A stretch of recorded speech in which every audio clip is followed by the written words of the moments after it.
Dicen que la vida es un regalo, pero el hombre más sabio de la Biblia comenzó su reflexión diciendo exactamente lo contrario, que todo es vanidad. Imagina abrir uno de los libros más espirituales de la historia y encontrarte con un veredicto que más parece un desahogo de alguien al borde del colapso.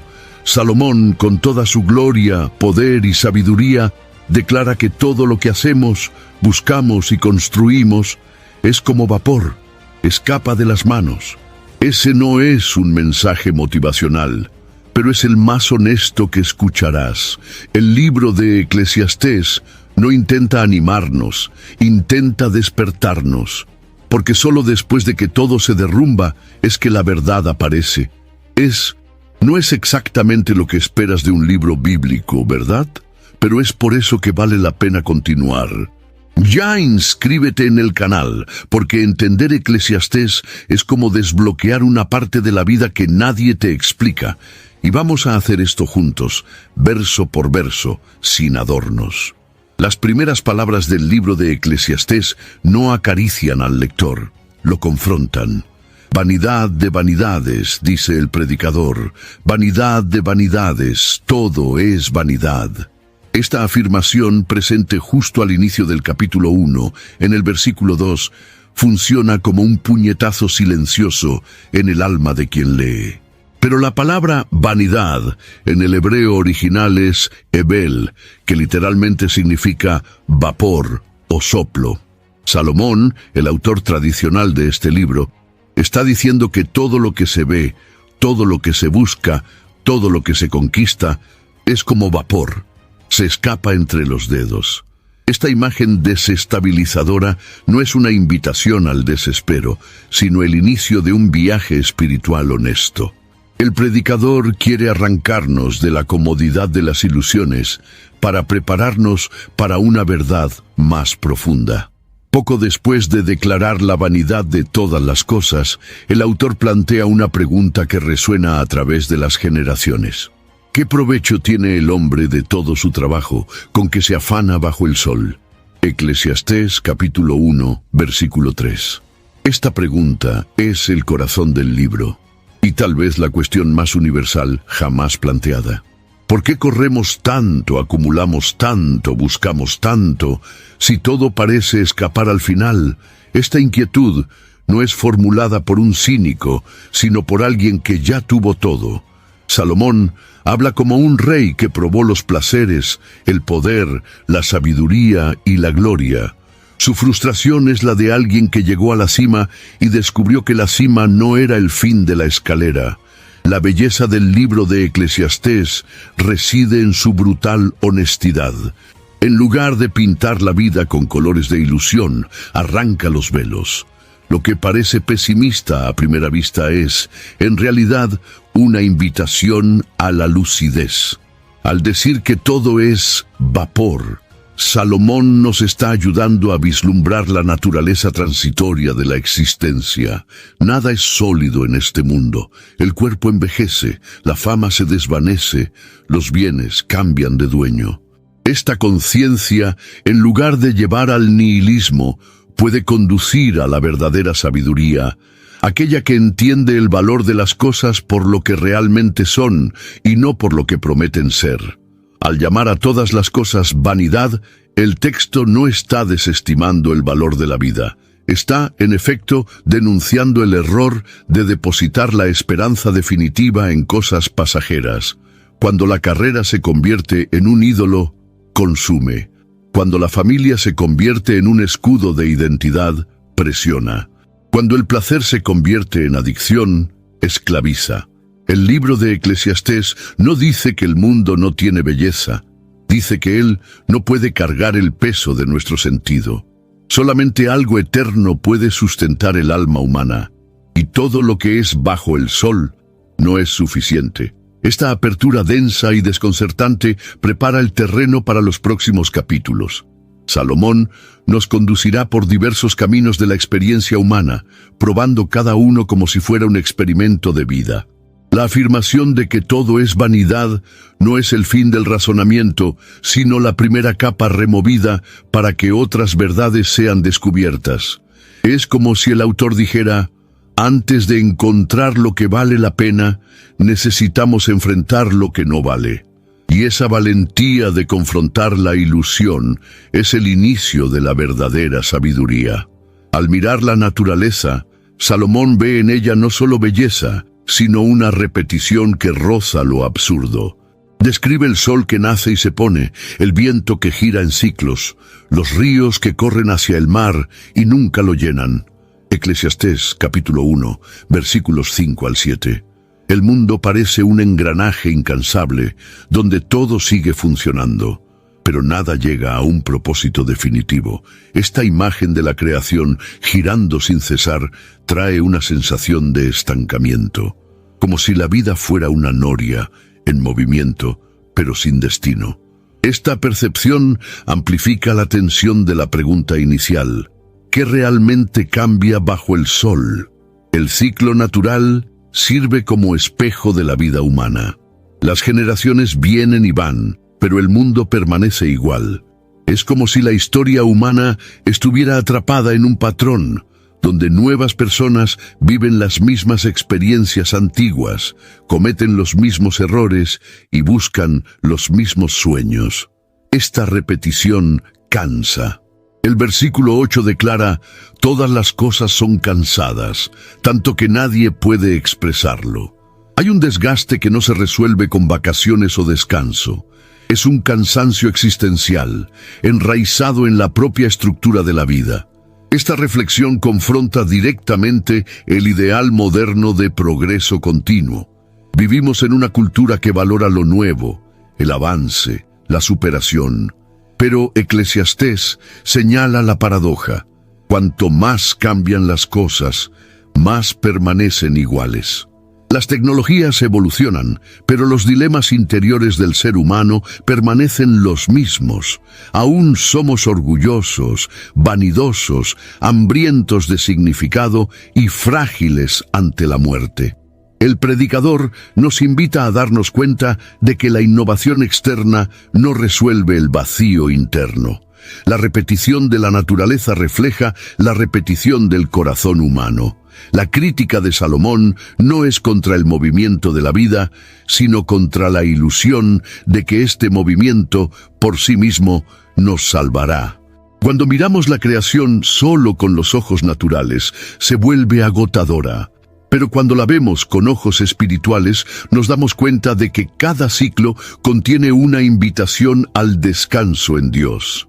El viento que gira, el sol que regresa, los ríos que fluyen, todo esto puede apuntar hacia una realidad mayor si no nos cerramos solo a lo que está bajo el sol.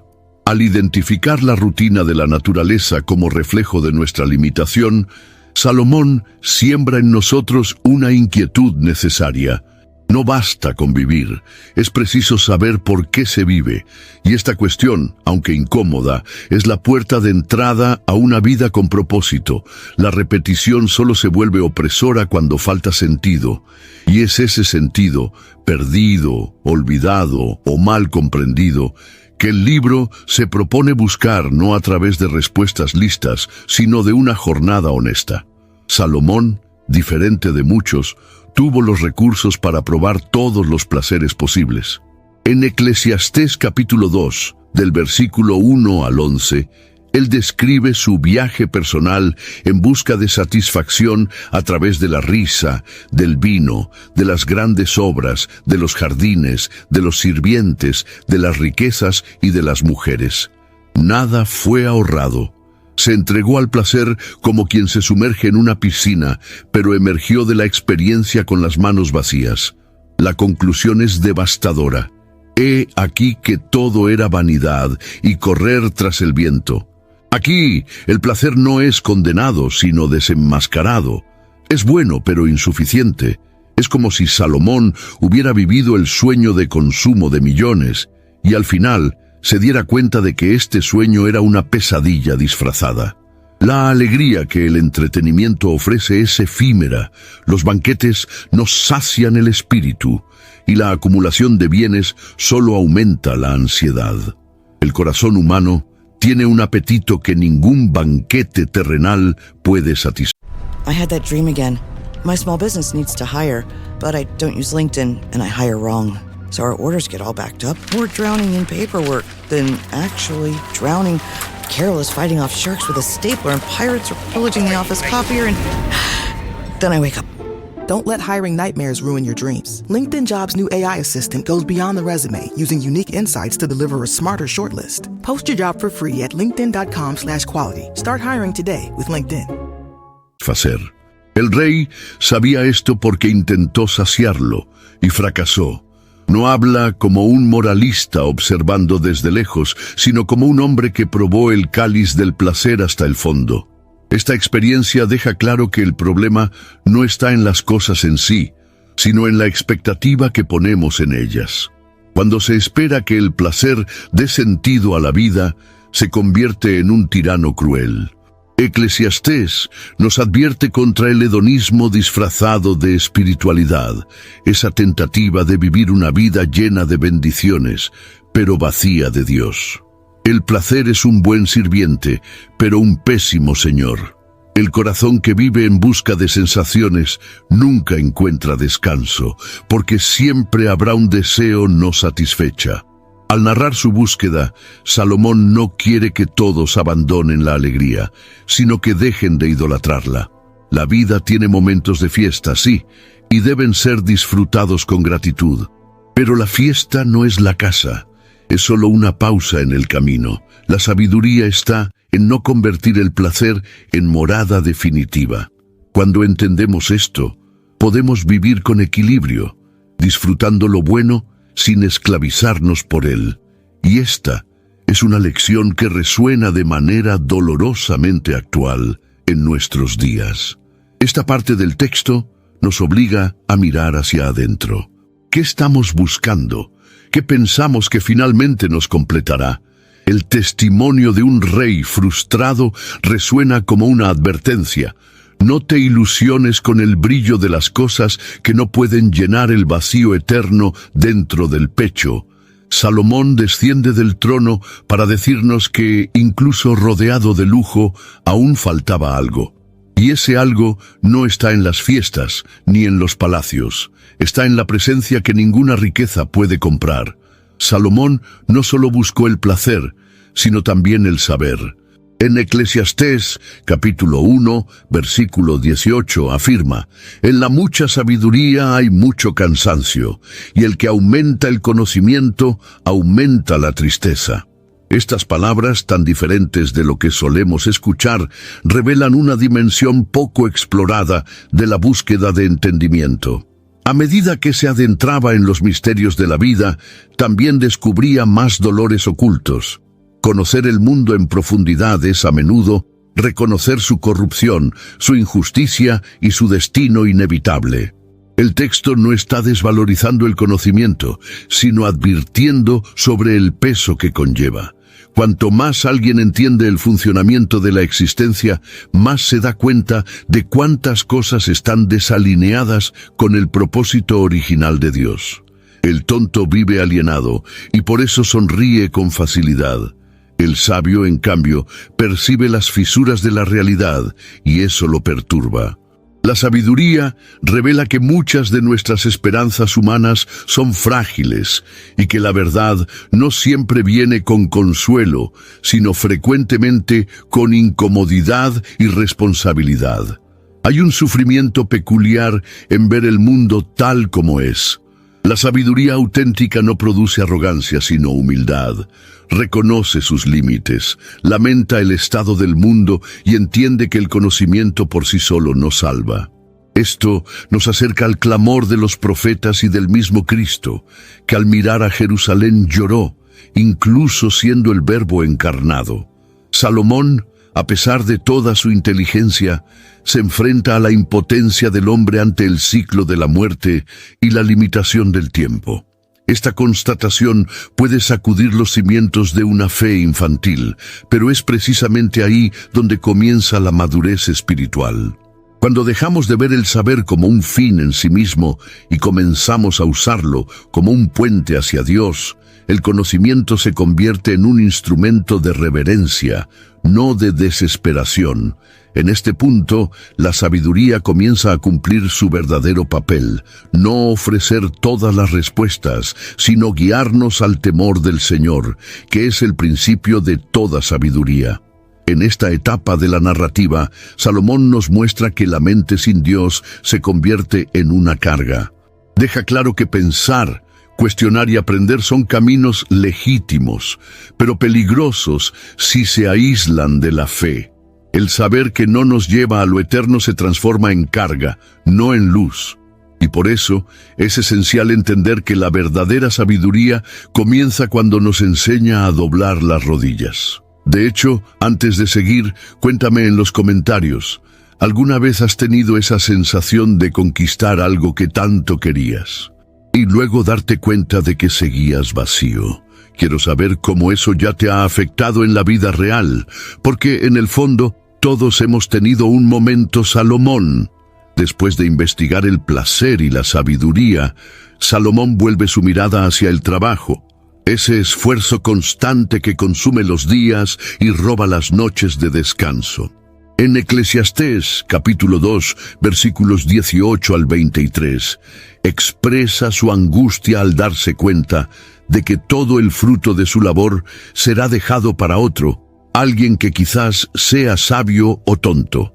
Aquí se revela una frustración profunda, no solo con el acto de trabajar, sino con el hecho de que el trabajador no tiene control sobre el legado de su obra. El texto desnuda una realidad incómoda.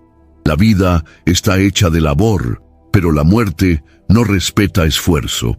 Muchos viven obsesionados con la carrera, construyendo imperios, acumulando bienes, imaginando que eso garantizará seguridad o reconocimiento.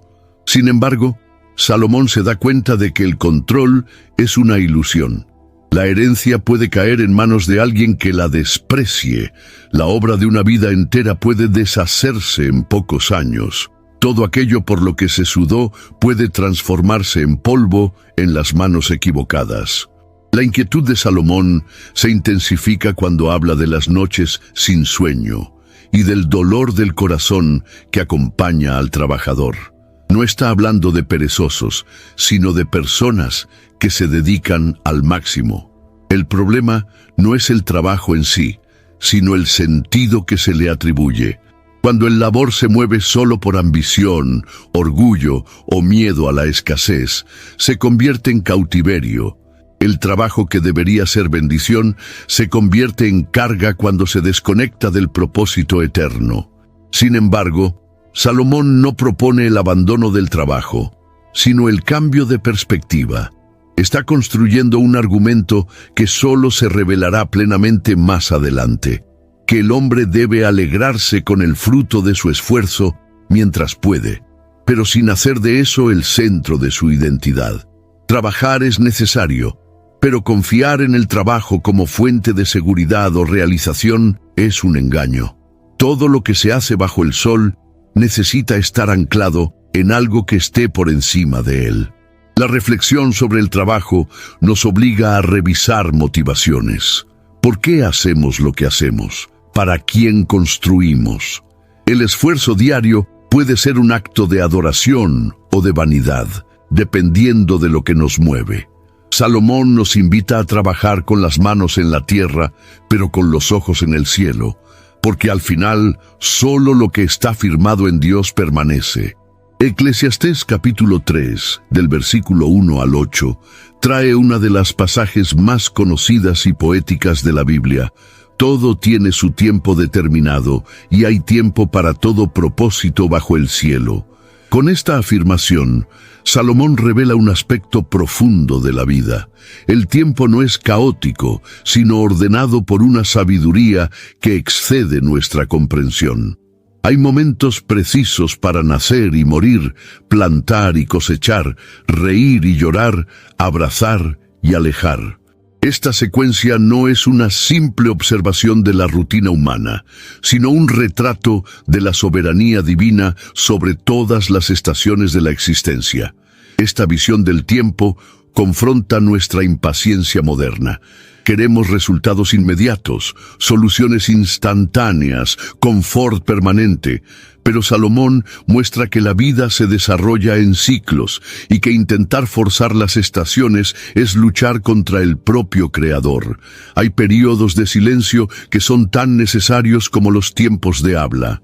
Existen fases de pérdida que preparan el terreno para las ganancias futuras. El tiempo es pedagógico y quien se niega a aprender de él sufre más de lo necesario. La belleza de este pasaje está en reconocer que el tiempo, aunque impredecible a nuestros ojos, está bajo control a los ojos de Dios. Él no solo ve el principio y el final, Él los determina. Esto no significa que cada sufrimiento sea deseado por Dios, sino que Él es capaz de redimir cada estación. No hay tiempo desperdiciado cuando se vive con los ojos puestos en el eterno. Hasta el llanto tiene su función y el dolor su propósito. El tiempo bajo el cielo se vuelve sagrado cuando se entiende que refleja el tiempo sobre el cielo. Esta perspectiva nos enseña a respetar los ritmos de la vida. En lugar de intentar apresurar lo que debe madurar o resistir lo que debe partir, somos llamados a confiar en el autor del tiempo. No se trata de pasividad, sino de sabiduría. Saber esperar es una forma de fe. Aceptar los ciclos no es resignación, es discernimiento espiritual. El desajuste entre nuestro reloj y el de Dios es, muchas veces, el origen de nuestras frustraciones. El texto nos invita a escuchar la música del tiempo con más atención. Cada estación de la vida, incluso la más dolorosa, es parte de una composición mayor. Cuando dejamos de luchar contra el tiempo y comenzamos a aprender de él, damos un paso hacia la paz. Salomón nos muestra que no hay fase inútil, ni momento perdido. Todo tiene su tiempo, y cuando ese tiempo se vive con fe, se convierte en semilla de eternidad. En el mismo capítulo 3, versículo 11, Salomón lanza una de las declaraciones más profundas y enigmáticas de toda la Escritura. Dios hizo todo hermoso en su debido tiempo. También puso la eternidad en el corazón del hombre. Esta afirmación revela un dilema espiritual que atraviesa el alma humana. Fuimos creados con un sentido de infinito, pero estamos atrapados en el tiempo. Esa tensión genera inquietud. Por más que tratemos de contentarnos con el aquí y ahora, hay dentro de nosotros un llamado hacia algo que está más allá. El ser humano es el único entre las criaturas que mira al cielo y se pregunta sobre el propósito de la existencia. Los animales viven sus ciclos sin cuestionamiento. Ya nosotros, incluso rodeados de abundancia, experimentamos el vacío. Esa eternidad en el corazón es la firma del Creador en nuestra alma, un recordatorio de que pertenecemos a algo más grande. Pero al mismo tiempo, vivimos aplastados por la finitud, por las limitaciones del cuerpo, por las pérdidas, por el tiempo que no se detiene. Somos eternos por dentro y pasajeros por fuera. Esta dualidad es lo que provoca tanto fascinación como frustración. Sabemos que la vida debería tener más sentido que simplemente nacer, trabajar y morir.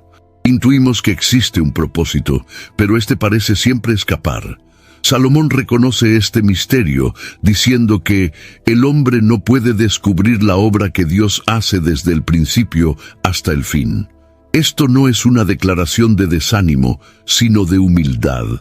Hay una sabiduría mayor en curso, incluso cuando no comprendemos los detalles.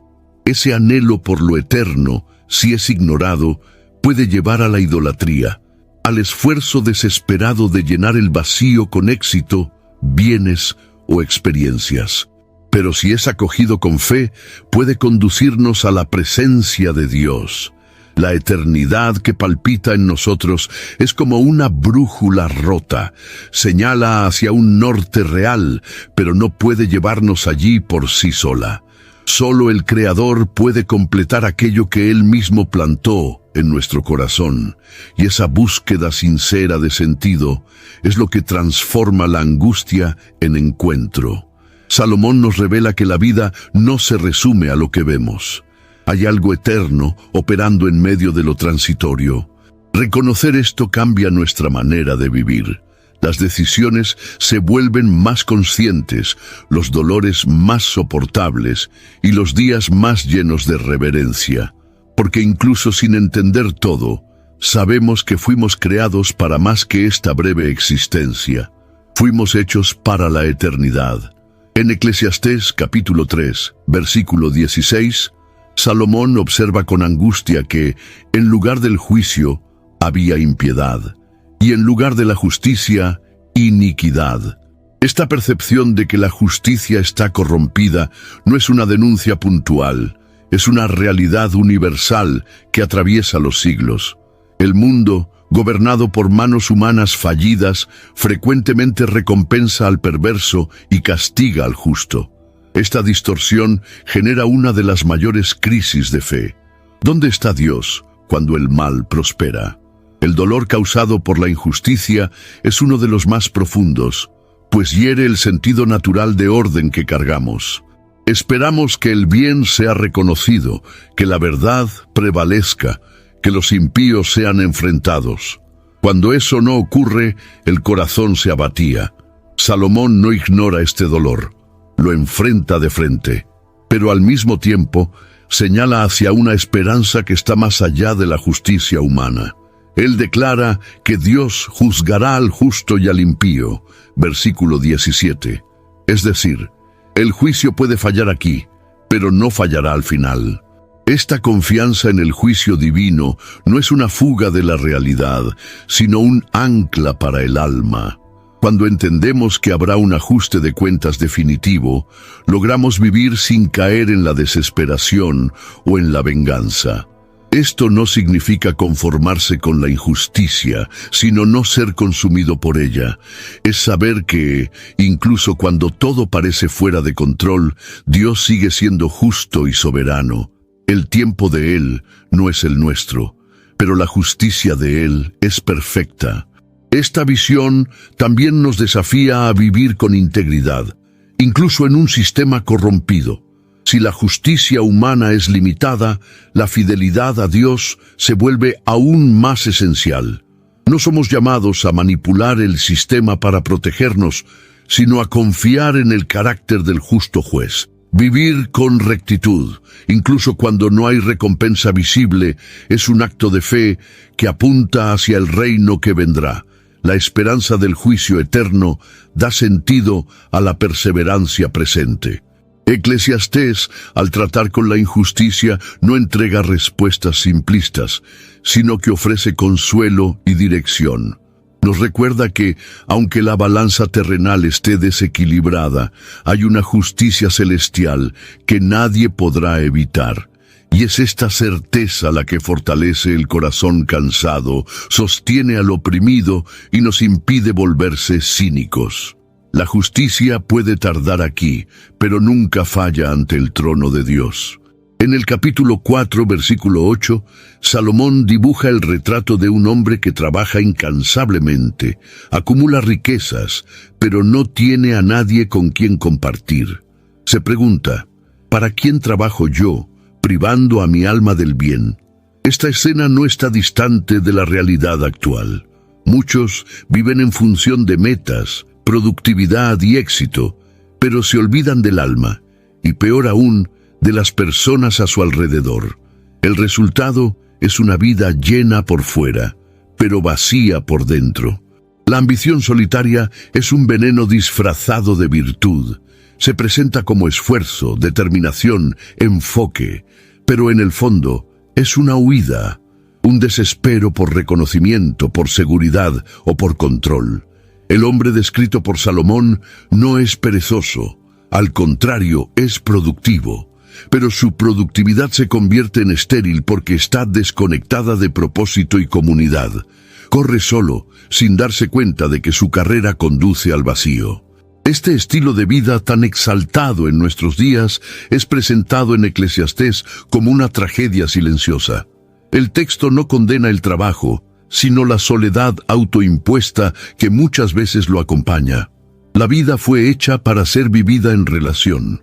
Cuando el éxito exige el abandono de los vínculos, deja de ser bendición y se convierte en maldición. Y no son pocos los que llegan a la cima solo para darse cuenta de que están solos. Salomón está desmascarando una ilusión, la de que la acumulación garantiza sentido, pero no hay riqueza que sustituya a un alma en paz o una mano amiga. La carrera por el rendimiento, por el estatus y por el poder esconde el miedo a no ser suficiente. Sin embargo, al final, lo único que queda es un corazón cansado y nadie cerca. El hombre solitario de Eclesiastés es un espejo para nuestra generación hiperconectada, pero profundamente aislada. La pregunta dejada por este pasaje es incisiva. ¿De qué vale tanto esfuerzo si al final no hay con quién celebrar? Esta cuestión debería llevarnos a reevaluar prioridades. La verdadera prosperidad no está en lo que se acumula, sino en lo que se comparte.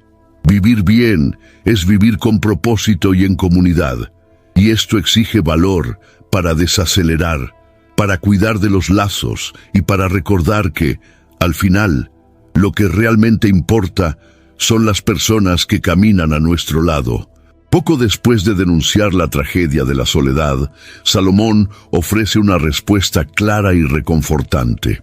En Eclesiastés capítulo 4, versículos 9 al 12, exalta el valor del compañerismo con una declaración atemporal. Mejor es ser dos que uno, porque tienen mejor paga por su trabajo. El texto revela que la vida, con todas sus luchas e incertidumbres, se vuelve soportable, incluso hermosa, cuando se vive en pareja. Caminar al lado de alguien multiplica fuerzas, comparte cargas y fortalece la esperanza. Salomón describe 4 beneficios de la verdadera comunión: ayuda en la caída, calor en el frío, protección en el enfrentamiento y resistencia ampliada. Estos elementos no son solo poéticos, son realistas. Está hablando del viaje de la vida como un terreno inestable, donde los tropiezos son ciertos, y en este camino tener con quién contar hace toda la diferencia. La imagen de 2 durmiendo juntos para calentarse simboliza más que abrigo físico, apunta a intimidad, confianza y apoyo emocional. En contraste con el individualismo que Salomón critica anteriormente, aquí presenta un modelo de vida centrado en la reciprocidad. La verdadera fuerza no está en la autosuficiencia, sino en la interdependencia. Eso no significa perder identidad, sino reconocer que fuimos creados para la conexión. Dios, desde el principio, declaró que no es bueno que el hombre esté solo. Y esta verdad sigue resonando en cada página de la existencia humana. El aislamiento no es un signo de fuerza, sino a menudo de miedo o orgullo disfrazado. La sabiduría contenida en este pasaje también habla sobre discernimiento. No toda compañía es saludable, pero la compañía adecuada es insustituible. Amigos que edifican, hermanos de fe que sostienen, cónyuges que animan, colegas que caminan con integridad, son todas expresiones de la gracia de Dios en nuestras vidas. El cordón de 3 doblas, mencionado en el versículo 12, señala no solo la fuerza del trío humano, sino también la presencia divina que une y fortalece los lazos legítimos. En medio del mundo acelerado, digital y competitivo en el que vivimos, esta enseñanza sigue siendo profética. Necesitamos dejar de glorificar la soledad y redescubrir el valor del vínculo. Vivir bien es vivir acompañado, y más que eso, es ser alguien confiable, que levanta al otro, calienta en el frío del alma, protege en el día malo y permanece firme cuando el viento sopla. Salomón nos recuerda que el camino es largo, pero con la compañía adecuada se vuelve soportable y muchas veces sorprendentemente bello. En el capítulo 5, versículo 1, Salomón ofrece una advertencia solemne a todos los que se acercan a Dios. Guarda tu pie cuando entres en la casa de Dios. Acercarte para escuchar es mejor que ofrecer sacrificios de necios. Aquí, el predicador no está hablando contra el culto, sino contra una espiritualidad superficial y ruidosa, donde muchas palabras sustituyen el verdadero temor. La reverencia en el templo es más que una cuestión de postura, es una disposición del corazón. Hay un contraste claro entre el hablar apresurado y el escuchar reverente. Salomón está advirtiendo contra el hábito de ir a la presencia de Dios con discursos preparados, promesas vacías y rituales automáticos. Muchas veces nos acercamos a Dios como si fuéramos a impresionarlo con nuestros compromisos, votos o teologías, pero Él no se impresiona con nuestras palabras. El Señor busca un corazón quebrantado y oídos atentos, no una boca llena de juramentos que no serán cumplidos. Este pasaje también critica la ligereza en los votos. En los versículos 4 al 7, el texto dice que es mejor no prometer que hacer un voto y no cumplirlo. Dios toma en serio lo que decimos delante de Él. Las palabras pronunciadas en el altar tienen peso eterno. En un tiempo donde todo se dice con rapidez y poca responsabilidad, esta exhortación es un freno necesario. Dios no exige elocuencia, sino verdad. No quiere discursos ensayados, sino entrega sincera. La sabiduría del silencio ante Dios es revolucionaria. En lugar de correr al templo para hablar, Salomón nos invita a ir a escuchar. Escuchar representa humildad, apertura, sumisión. El silencio en el templo no es ausencia de comunicación, es reverencia activa. Es cuando el alma se calla para que el espíritu escuche. En un mundo saturado de voces y ruidos, esta postura se convierte en un santuario interior, un espacio donde Dios puede, de hecho, ser oído. Salomón rescata el valor de lo sagrado y nos llama a tratarlo con el respeto que merece. Ir a la presencia de Dios exige preparación interior, no solo exterior.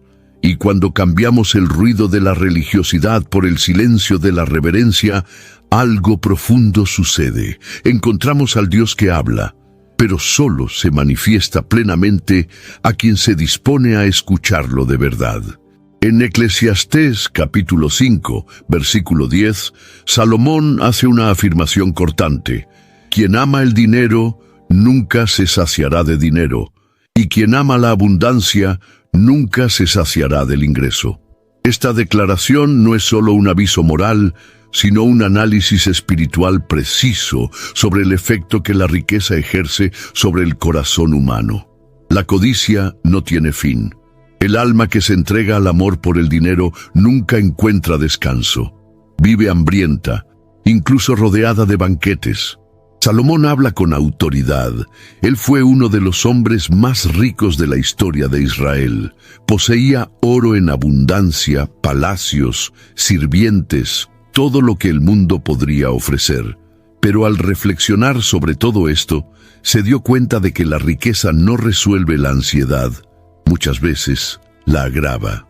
Cuanto más se tiene, más se teme perder.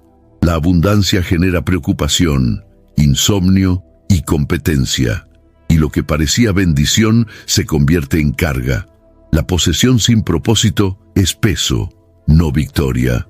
Esta reflexión también señala la fragilidad de la confianza material.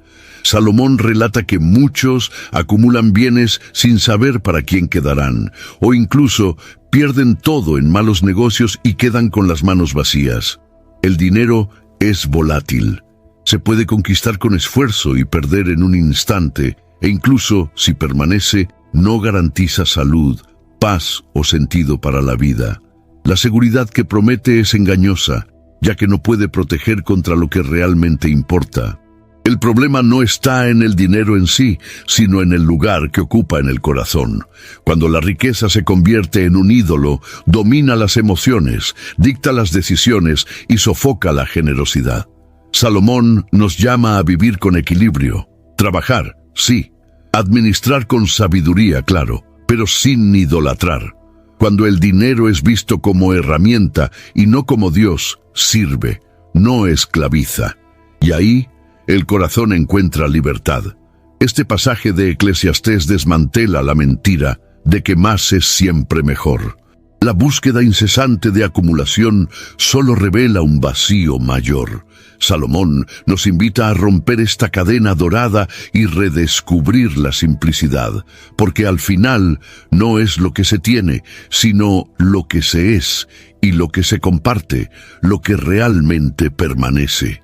La riqueza puede ser bendición, pero solo cuando está sometida al Señor que da y sostiene todas las cosas.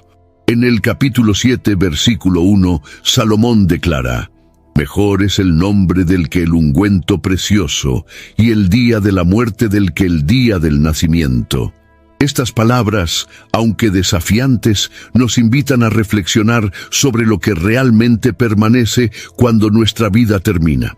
El nombre, aquí, no es solo una identidad, sino la reputación construida a lo largo de la existencia, el legado moral, espiritual y humano que dejamos atrás de nosotros. En contraste con el ungüento precioso, que simboliza riqueza y lujo, el nombre es algo que el dinero no puede comprar, pero que define el verdadero valor de una vida. La afirmación de que el día de la muerte es mejor que el del nacimiento puede sonar extraña, pero Salomón está apuntando hacia un principio profundo.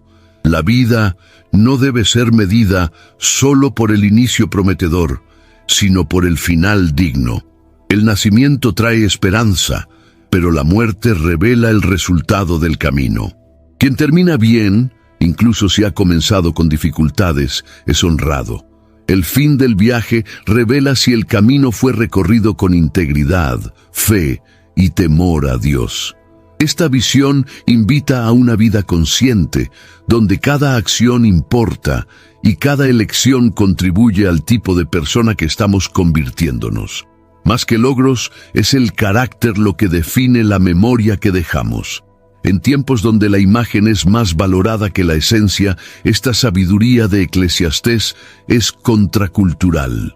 Un nombre íntegro vale más que fama momentánea. El respeto ganado con verdad tiene más peso que elogios comprados con vanidad. Salomón nos recuerda que nuestra vida será recordada por quien fuimos, no por lo que tuvimos. Nos invita a invertir en lo que realmente importa, en relaciones verdaderas, en un corazón humilde, en acciones de justicia y compasión. El buen nombre, en este contexto, es como un perfume que continúa siendo sentido incluso después de que el cuerpo ya no está presente. Es el tipo de recuerdo que inspira, consuela y honra a Dios. Esta reflexión nos lleva a examinar la forma en que vivimos hoy. ¿Qué están construyendo nuestras actitudes? ¿Qué historia estamos escribiendo con nuestras palabras, decisiones y actitudes? Salomón nos exhorta a vivir de tal manera que al partir nuestro nombre continúe hablando, edificando y glorificando al Creador, porque al final el verdadero tesoro no es lo que dejamos en bienes, sino lo que dejamos en ejemplo. En el capítulo 7, versículo 12, Salomón dice que la sabiduría sirve de defensa, como de defensa sirve el dinero. Pero la excelencia del conocimiento es que la sabiduría da vida a su poseedor. Aquí reconoce que tanto el dinero como la sabiduría ofrecen protección, pero solo la sabiduría tiene el poder de sostener la vida de manera plena. Esta comparación es estratégica. Mientras el dinero protege por fuera, la sabiduría preserva por dentro. Ella es luz en un mundo oscuro, una antorcha encendida en medio de la confusión y la necedad. Vivimos en un tiempo donde la insensatez muchas veces se disfraza de astucia. Lo que es astuto es aplaudido, lo que es sabio, ignorado. Salomón, sin embargo, apunta hacia un tipo de sabiduría que no está relacionada con la acumulación de información, sino con la capacidad de discernir el tiempo, el bien, la justicia y el temor a Dios. En otras palabras, la sabiduría bíblica no es solo intelectual, es espiritual, y por eso es vida. En ese mismo capítulo destaca el equilibrio como marca de la verdadera sabiduría, ni extremos de justicia propia, ni disolución inconsecuente. El sabio sabe cuándo hablar, y cuándo callar, cuándo actuar, y cuándo esperar. Esa habilidad de vivir al compás de la verdad, con prudencia y humildad, es lo que nos guarda de los abismos de la necedad. El necio tropieza en sus propias palabras, el sabio edifica con ellas. Sin embargo, Salomón también reconoce la fragilidad de la sabiduría en un mundo corrupto. No siempre el sabio es oído, y muchas veces es despreciado. Aún así, insiste en que vale más la sabiduría despreciada que la locura celebrada. Es mejor ser una pequeña vela en medio de las tinieblas que unirse al caos del engaño colectivo. El verdadero sabio no se guía por la aprobación pública, sino por la fidelidad a lo que es recto. Esta perspectiva nos anima a cultivar la sabiduría con temor, paciencia y humildad. En un mundo ruidoso, es como un susurro divino, y aunque frágil a los ojos humanos, lleva en sí el poder de sostener una vida entera. Salomón nos exhorta a buscar este tipo de sabiduría, aquella que viene de lo alto, es probada en el fuego de la vida, y aunque rechazada por muchos, es aprobada por Dios. En Eclesiastés, capítulo 8, versículo 17, Salomón declara: «Aunque el sabio diga que lo entiende, no podrá comprenderlo». Aquí, él está hablando sobre los caminos de Dios, esa dimensión de la existencia que está más allá de la lógica humana. Por más que nos esforcemos por entender los planes divinos, hay un límite que no conseguimos sobrepasar. Ese reconocimiento no es frustración, es reverencia. Es saber que Dios es Dios y nosotros somos polvo. Esta limitación no nos debe llevar a la desesperación, sino a la confianza. Cuando no entendemos los porqués de la vida, somos invitados a confiar en el carácter de Dios. El misterio de la soberanía divina no anula nuestra responsabilidad, sino que nos recuerda que hay una mente infinitamente superior guiando todas las cosas. Y, aun cuando el presente parece sin sentido, hay una eternidad siendo construida con propósito eterno. Salomón observa que no siempre la justicia es aparente, ni siempre los impíos son castigados y los justos recompensados. Esta aparente inversión de valores genera preguntas legítimas, pero también revela nuestra visión limitada. Lo que es injusticia para nosotros puede ser solo un pedazo aislado de una tapicería mucho mayor. Y cuando el sabio percibe esto, se calla, no por cobardía, sino por adoración. La soberanía de Dios también enseña sobre el tiempo de actuar y el tiempo de esperar. No toda respuesta viene en el ahora. Hay batallas que se ganan en silencio. Hay situaciones que exigen solo confianza. Salomón, con toda su sabiduría, llegó a la conclusión de que hay cosas que pertenecen solo a Dios. Nuestro papel es temerlo, obedecerlo y seguir con fe, aún sin ver el todo. Este fragmento del libro nos lleva a una rendición humilde. En lugar de exigir respuestas, somos llamados a descansar en la fidelidad de un Dios que ve más allá. El misterio puede incomodar, pero también protege. Él impide que intentemos controlar lo incontrolable y nos invita a caminar por la fe, no por la vista. Y es en ese camino, aún rodeados de dudas, que se revela la más profunda sabiduría: confiar cuando no se entiende. Salomón, en el capítulo 9, versículos 2 y 3, confronta a la humanidad con una de las verdades más incómodas de la vida. Todo sucede igualmente a todos. Este es el mal que hay en todo cuanto se hace bajo el sol, que a todos sucede lo mismo. En este fragmento, él enfrenta la muerte como el gran nivelador. No importa si alguien fue sabio o tonto, justo o impío, rico o pobre, el fin es el mismo. Esta constatación podría llevar a la desesperación, pero en manos de Salomón se convierte en una advertencia para vivir con sabiduría y urgencia. La muerte, según él, no debe ser ignorada, sino considerada como parte integrante de la existencia. Ella quita nuestras ilusiones de control y revela lo que realmente importa. El problema no está en la muerte en sí, sino en el hecho de que muchos viven como si fueran eternos, desperdiciando tiempo con futilidades y dejando lo esencial para después. Cuando se reconoce que la vida tiene un límite, cada momento pasa a tener más peso, cada elección más significado. Al mostrar que los sabios y los tontos tienen el mismo fin, Salomón no está despreciando la sabiduría. Por el contrario, está desafiándonos a usarla mientras tenemos vida. La diferencia entre los dos no está en el fin que los espera, sino en lo que cada uno hace antes de que llegue. El sabio vive con propósito, el tonto con distracción. Uno se prepara, el otro se engaña. El reconocimiento de la muerte, cuando bien entendido, es una herramienta poderosa para vivir con intencionalidad.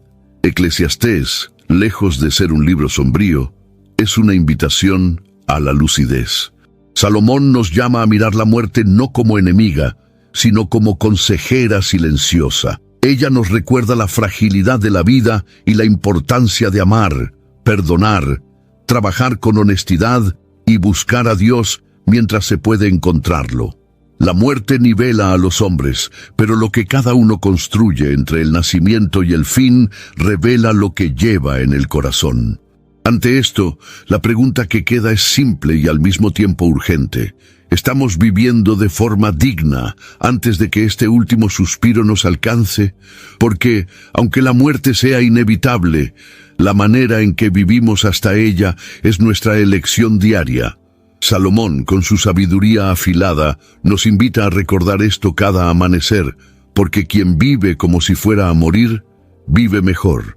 Después de hablar sobre la inevitabilidad de la muerte, Salomón sorprende al hacer una declaración llena de ligereza y belleza. Ve, pues, come con alegría tu pan y bebe con corazón contento tu vino. Eclesiastés, capítulo 9, versículo 7. Esta orientación, lejos de ser hedonista, es una de las expresiones más maduras de la sabiduría bíblica. Él nos está enseñando a encontrar alegría en la simplicidad, en las pequeñas bendiciones diarias que muchas veces pasan desapercibidas. La idea aquí no es vivir de forma superficial, sino valorar lo que es esencial. Salomón nos invita a disfrutar de la comida con gratitud, de la compañía con afecto, de las vestiduras limpias y del perfume sobre la cabeza como señales de que la vida, aunque breve, puede ser bella. No se trata de lujo, sino de celebración. El texto enseña que Dios ya aprobó las obras del hombre, es decir, que Él se alegra cuando vivimos de forma íntegra y contenta, incluso en un mundo marcado por la vanidad. Este fragmento también refuerza la importancia de las relaciones. Salomón habla sobre disfrutar la vida con la mujer que amas, todos los días de tu vanidad. Versículo 9. Él está diciendo: aprovecha a las personas mientras las tienes. No esperes una ocasión especial para demostrar cariño, para reír juntos, para compartir el pan. La alegría no está en los grandes hechos, sino en los pequeños gestos compartidos con amor. Esta visión es profundamente espiritual. Reconoce que aunque la vida sea corta, es un don de Dios. Aprovechar el momento presente con conciencia y gratitud es una forma de adoración. Es decir, con actos simples, que confiamos en Dios incluso cuando no entendemos todo. Salomón no está predicando el descompromiso, sino la ligereza que viene de saber que la vida no necesita ser perfecta para ser preciosa. En medio de un libro que lidia con temas tan densos como la muerte, la vanidad y la injusticia, este llamado a la alegría parece un rayo de sol entre nubes pesadas. Nos recuerda que la verdadera sabiduría sabe sonreír y que, incluso debajo del sol, Podemos vivir días buenos si aprendemos a reconocer las manos de Dios en los detalles, en el pan caliente, en el abrazo sincero, en la risa compartida. Esta alegría, sencilla y sagrada, es un don que solo los sabios aprenden a disfrutar. Al cerrar su larga y profunda meditación, Salomón no deja espacio para dudas sobre lo que realmente importa. En Eclesiastés capítulo 12, versículo 13, dice: «De todo lo que se ha oído, la suma es, teme a Dios y guarda sus mandamientos, porque esto es el deber de todo hombre». Esta conclusión es como un faro firme en medio de la niebla de la existencia. Después de analizar el placer, el trabajo, la sabiduría, el tiempo y la muerte, señala el temor del Señor como el único fundamento seguro. El temor aquí no es miedo paralizante, sino reverencia profunda. Es la conciencia de que Dios es soberano, justo y santo, y que toda vida será evaluada por Él. Esta actitud no lleva a la culpa constante, sino a una vida guiada por propósito. Quien teme a Dios vive con integridad, incluso cuando nadie está mirando. Vive con humildad, reconociendo sus límites. Vive con confianza, sabiendo que está en las manos de aquel que ve el inicio, el medio y el fin. La guarda de los mandamientos no surge de la obligación legalista, sino de una respuesta amorosa. Salomón comprende que, en un mundo marcado por la vanidad, obedecer a Dios es caminar contra la corriente. Es rechazar la superficialidad y abrazar lo eterno. Los mandamientos de Dios son senderos seguros en un terreno inestable. Ellos protegen el corazón, orientan los pasos y alinean el espíritu al ritmo del Creador. Al declarar que Dios ha de traer a juicio toda obra, el autor cierra su libro con un recordatorio serio, pero liberador. Nada pasa desapercibido a los ojos divinos. Las pequeñas acciones, las intenciones escondidas, los pensamientos no expresados, todo será revelado. Esta verdad nos despierta, pero también nos consuela. El mal no tendrá la última palabra, y el bien no será olvidado. Dios es justo, y su justicia es perfecta. Salomón cierra con sabiduría lo que comenzó con inquietud. La vida es, sí, vapor, pero cuando se vive en el temor del Señor, este vapor se transforma en incienso que asciende al cielo. El sentido de la vida no está en entender todo, sino en confiar en aquel que gobierna todo. Temor a Dios y andar en sus caminos es, al fin y al cabo, lo que transforma la vanidad en eternidad.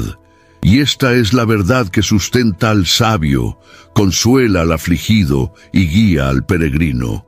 A esta altura de la vida, ya hemos visto y vivido muchas cosas, y precisamente por eso valoramos lo que es verdadero. Entonces, inscríbete en el canal para continuar reflexionando con profundidad sobre temas que realmente importan. Y aprovecha para compartir con alguien que sabes que va a entender cada palabra.